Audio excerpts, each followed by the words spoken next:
Greetings, sports to the bone people. We are back at it again. Yes, my people, thank you all for spending the time to check this video out. Couple of things I want to take a look at in this one. So last night we saw the first red card in a cricket match. Yes, the first ever in a cricket match. So Captain Pollard, he had to send off Sunil Narine because of their slow over rate. Now Pollard spoke about this whole new rule after the game, and it doesn't seem as if he's a fan of it any at all, and he didn't hide it. So we're going to talk about that.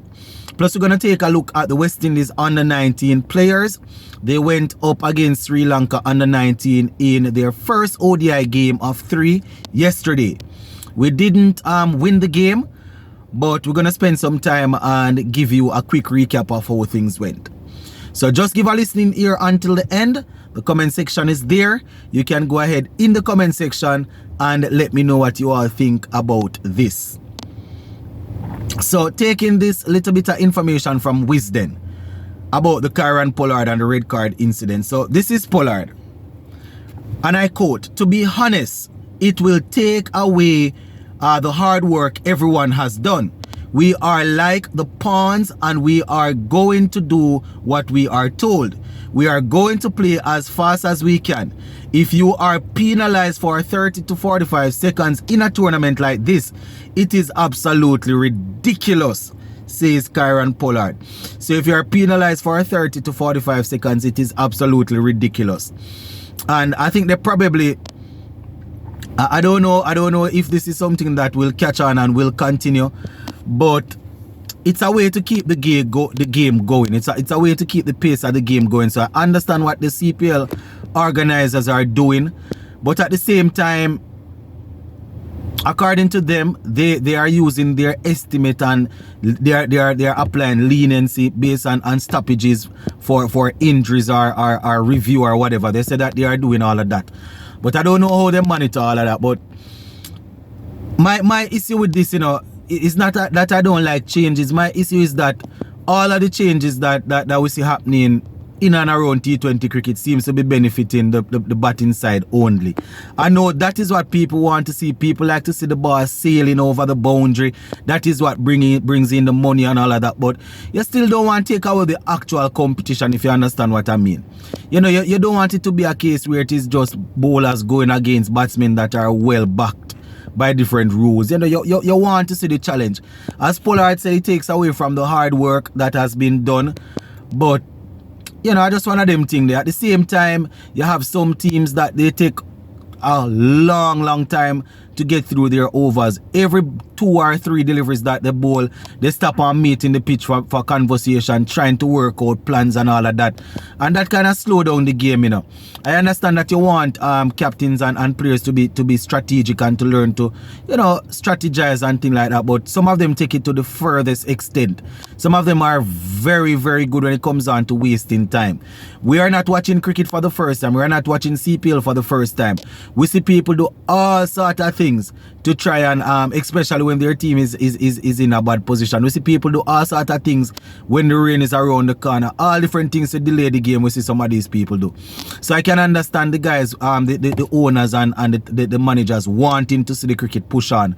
But at the same time, you don't want it to be a case where the bowlers are so over pressured. Because bowling in the death over, batsmen are already going at you. Bowling in the death over with only 2 players outside the circle. That is harsh, man. That is harsh. As I said, it lends itself to excitement as it relates to man being able to hit boundaries and things like that. And people gonna have to start probably selecting their teams not only depending on the pitch condition, but they're gonna have to select their team based on this, because if you have too many seamers in your team, it's probably going to take longer than you would want to get overs out the way. As to when you have the spinners probably are able to get overs out the way faster. So people probably gonna have to start selecting their team based on that. So just let me know what you think about what Pollard had to say. All right, some West Indies under 19 story here now. So taking this one from the West Indies website. So the headline says Sealy's solid knock lifts rising stars, but Sri Lanka take opening contest. And this was the first ODI of 3. As I said, the game was played yesterday. So they say a valiant 75-run effort from Nathan Sealy could not save the West Indies rising stars under 19 from a 6-wicket defeat to Sri Lanka. Right, that is what they are saying. So they say batting first, the Rising Stars posted 223 all out in 49.1 overs. So not able to bat out the 50 over, not able to score 250. So they say thanks to a top score of 75 from 82 from Sealy, which included 5 fours and 3 sixes. They say he shared in a 74-run 7th wicket partnership with Tariq Edwards, who made 27. They say earlier at the start of the innings, Adrian Weir made 32 and skipper Stefan Pascal, he made 29.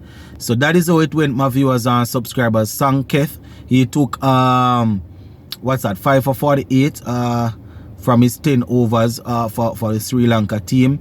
Now, Sri Lanka were in early trouble based on what they are saying. You know, they lost a couple of early wickets.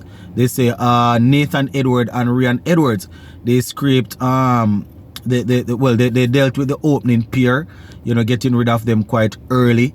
And the middle order actually stood up firm. So they are saying, you know, the middle order, they had 2 batsmen that put together a 134-run partnership, which helped to see them across the line. So they ended up getting the total in 43.1 overs, and they won there by 6 wickets. So not bad.